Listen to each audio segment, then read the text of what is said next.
Natasha Sarin, associate professor at Yale Law School, writes in the Washington Post that amid the signs of economic optimism ahead, there's one thing that shined very brightly in 2023, and that's the economic power of women.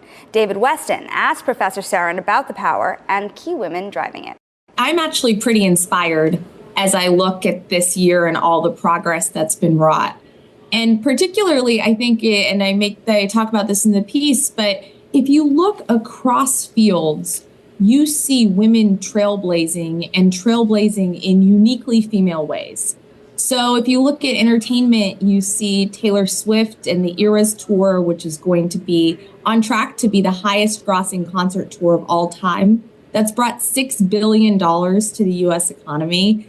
So much so that world leaders around the globe are begging Taylor for a tour stop. You have Beyonce, whose Renaissance tour has brought billions to the economy, who brings a Beyonce bump to every city that she tours in because her fans, literally bedazzled in silver, turn up, ready to celebrate her and particularly support women-owned businesses in every tour stop that they attend. You have in economic policy, one of the steadiest hands of Biden's cabinet is Secretary Yellen, who is the first person to hold the three most significant economic policy roles in the United States as her current job, Treasury Secretary, as chairwoman of the Council of Economic Advisors, and as chairwoman of the Federal Reserve, who's at the forefront of really pushing towards the implementation of our transition to a cleaner, greener economy, who is leading the IRS or working with the IRS to modernize its technology and improve the service that taxpayers receive. And you have in the world of athletics, the Spanish women's national team, which won its first World Cup this year. But if anything, that's sort of a small victory relative to what it's been able to accomplish off the field. In the wake of sexual assault that players experience, the players turn this into an opportunity to really leverage and fight very deeply for equal pay, for women's rights, and to kind of push for the types of progress that for too long it's been very hard to attain. And so this year, I think that we're kind of at the precipice of something really exciting in the economy, which is growth and our understanding of that growth being propelled by women. All of that is terribly important and really exciting. And you left out the first time in history when a woman by herself got the Nobel Prize in Economic Sciences, in Claudia Golden, somebody I believe you've worked with. So tell us about that and why that's so important. And Claudia Golden is a superstar and became this year, as you point out, David, the first solo female recipient of the Nobel Prize. It's even more exciting, though, that her Nobel is for her work on understanding women's role in the labor force. And in particular, when Claudia was coming up as an economist, she graduated from the University of Chicago in 1972. There weren't that many female economists. And so as we became interested in the study of the family and family economics, Claudia realized there was an incredibly important story that was missing from not being told. And that story was about the role of the wife and the mother and the ways in which social norms and expectations and access to certain types of progress would really come with the kind of gender equity that so far in the economy we haven't been able to see. And Claudia's work has really inspired a legion of economists who do economic history, who study women's roles, and also has really pushed us to understand the ways in which the workforce can evolve most usefully exactly to attain that type of equity. And one of the bright spots actually of COVID that Claudia has pointed out in her recent work is that maybe exactly the type of flexibility that's giving us the opportunity to have this interview on Zoom today is exactly what's critical to allowing the world to move to a place where it creates economic environments and work and labor force that's really supportive of all of its members, and that includes women. So I want to jump back, if we could, to Janet Yellen, who has had, as you say, a truly extraordinary career, no doubt about it.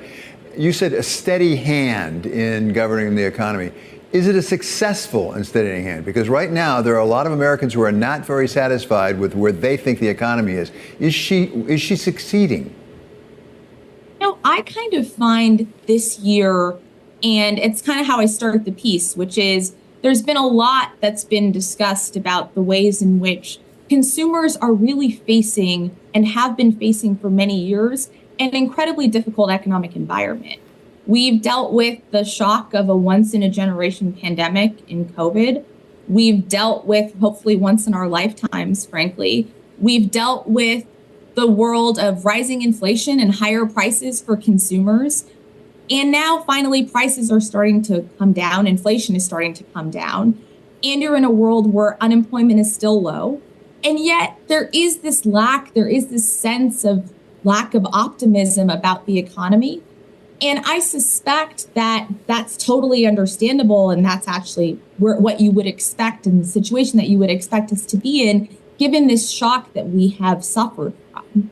That said, this administration and Secretary Yellen is at the forefront of this, has really been working to try and make the situation for American consumers and American workers an improved one. Inflation, as I mentioned, is falling. You're in a situation where Secretary Yellen in particular has been an ambassador for the administration across the globe. And one of the points that I make in the piece is that she kind of led an effort to have a conversation in China this summer that predated an incredibly important moment for President Biden and Xi Jinping. And I really think that the way in which she has leveraged her understanding of how the economy works, her understanding, frankly, and her deep empathy for the American people, and her stature abroad has made her tenure incredibly successful. And we're all, frankly, very lucky to have her in this role. Natasha, you lay out a lot of the success stories of 2023 for women. Let's talk about an area where it looks like there's a lot of progress yet to be made, and that's the C-suite, at the CEO level. You have included in your piece Mary Barra, who in many ways is the dean of the female CEO. She's now been there 10 years as CEO. She's had a bit of a rough year, as you point out, explain, but she really has done, many people think, really monumental work at General Motors. At the same time, last time I checked, if you look at the S&P 500, it's still down around 10% of the S&P 500 has women in the job. We now finally have Jane Fraser, a woman running a major bank. But if you look on Wall Street, you look around the C-suites generally, there's a lot of progress yet to be made, is there not? There absolutely is. And you're right, that number is around, it's slightly above 10%. It's been rising, so that's exciting to see. But we've been in a world where Mary Barra is the first woman to run an automobile manufacturer. Jane Fraser is running a very significant U.S. bank. We're in a world in which you're starting to see progress on dimensions that are incredibly important.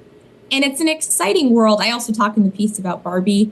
And I say that it's been really important for it. Barbie was the largest grossing film of the year. Barbie kind of celebrates and embraces the messiness of Barbie herself, the doll, the ways in which the doll created unrealistic expectations for women about what they should look like, but also the ways in which it was exciting for young girls to be able to look at Barbies and see themselves and imagine themselves as Supreme Court justices and imagine themselves as business tycoons.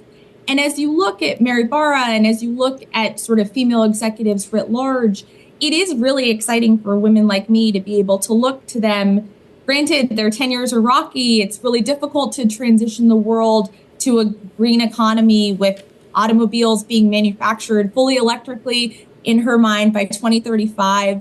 It's hard to look at that world and not be sort of incredibly excited about the fact that this transition is being led by women, and it's being led by women who embrace and sort of celebrate the fact that they are women, and that grants them a particular window into the American consumer, into the American labor force, but also particular insights about the ways in which you can lead and lead successfully.